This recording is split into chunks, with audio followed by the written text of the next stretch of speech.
bago kong damit. Yung kulay dilaw. Damit ko yan ah! Ano ba ate? Ano bang pakialam mo kung nanghiram ako ng damit mo? Kasi hindi ka nagpaalam! First of all, hindi pa namin yan nagagamit! Pati ba naman gamit mo ipagdadamot mo sa akin? Malamang! Kasi damit ko yan! Pagmamayari ko yan! Ba't napakadamot mo sa akin, ha? Eh, lahat nga ng atensyon ng magulang natin nasa sayo. Alam mo ba yon? Palibhasa kasi napakasarili mo. Ah, makasarili. Kaya pala napunta sa'yo si John. Ba't napunta dito sa usapan natin si Jan, ha?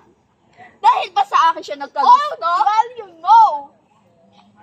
Alam mo kung inagaw mo siya! Oh my God! Inagaw? Kaya lang naman siya napunta sa akin dahil dyan sa ugaling mong yan. So it's my fault now! Oo, kasalanan mo yan. Alam mo ba yon? Kasalanan mo yan. Bakit nawala yung atensyon ng magulang natin sa akin? Hindi ganun yun. Wala siyang... Napakamakasarili mo. Hindi yan totoo. Hindi yan totoo, Jam. Pinaparanas niyo sa akin na hindi ako pamilya. Hindi yan totoo. Walang totoo, Jam. Jam, sa akin. Sinahal niyo